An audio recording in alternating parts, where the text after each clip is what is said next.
बात बहुत समय पहले की है। एक किसान बहुत गरीब था। वह अपनी आर्थिक स्थिति से हार मानकर गांव के ही एक साहूकार से कर्ज ले लिया और काफी वक्त बीत जाने पर भी वह साहूकार का ऋण नहीं चुका पाया। गांव का वह साहूकार बूढ़ा और देखने में बदसूरत था। उसके बुरे व्यवहार के कारण गांव में उसे कोई पसंद नहीं करता था। किसान के परिवार में उसके और उसके बेटे की सिवा और कोई नहीं था। उसकी लड़की बहुत ही सुंदर और अच्छे स्वभाव की थी। किसान ने उसे बड़े ही लाड प्यार से पाला था। वह अपने पिता के साथ ही खेतों में काम करती, पर एक दिन उस बूढ़े साहूकार की नजर उसकी खूबसूरत लड़की पर पड़ी और वह उस पर मोहित हो गया। वह मन ही मन उससे विवाह करने की सोचने लगा, लेकिन उसे पता था कि किसान अपनी लड़की का विवाह उससे कभी नहीं करेगा और उसे यह भी मालूम था कि किसान इस समय ऐसी स्थिति में नहीं है कि उसका कर्ज चुका सके। इन सारी बातों को मन में रखकर वह स्वयं एक दिन किसान के खेतों की ओर जा पहुंचा, जहां वह किसान और उसकी बेटी खेतों में काम कर रहे थे।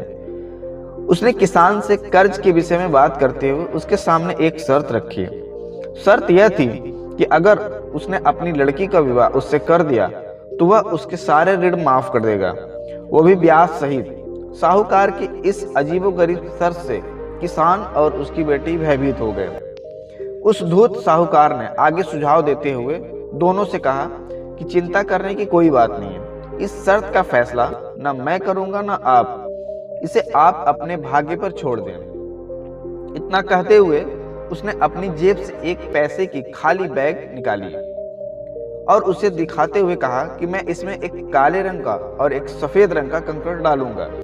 उसके बाद तुम्हारी लड़की को बिना देखे इस बैग में से एक कंकड़ निकालना होगा और यहाँ शर्त यह रहेगी कि अगर उसने काले रंग के कंकड़ को निकाला तो उसे मुझसे विवाह करना होगा और तुम्हारे कर्ज भी माफ कर दिए जाएंगे, और अगर तुम्हारी लड़की ने सफेद रंग के कंकड़ को निकाला तो इससे मुझे विवाह नहीं करना होगा और फिर भी तुम्हारे कर्ज माफ कर दिए जाएंगे।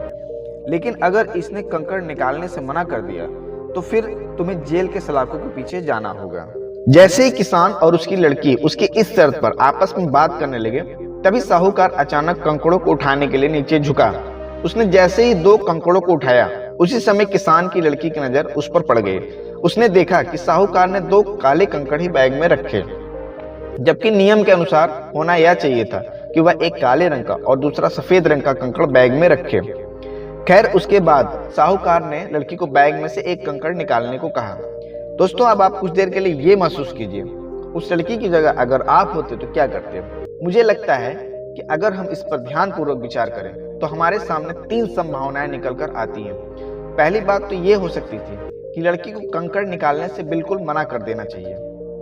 दूसरी बात यह हो सकती थी कि लड़की को थोड़ा साहस दिखाते हुए यह बता देना चाहिए कि उस बैग में दोनों कंकड़ काले ही हैं, जिससे साहूकार की धूर्तता की पोल खुल जाती है। तीसरा विकल्प यह हो सकता था कि लड़की साहूकार की धूर्तता के बारे में जानते हुए भी काले रंग के कंकड़ को निकाले और अपने आप को साहूकार के हवाले सौंप दे, ताकि उसके पिता ऋण से मुक्त होकर जेल जाने से बच जाए। तो चलिए हम ही बता देते हैं कि आगे उस लड़की ने क्या किया।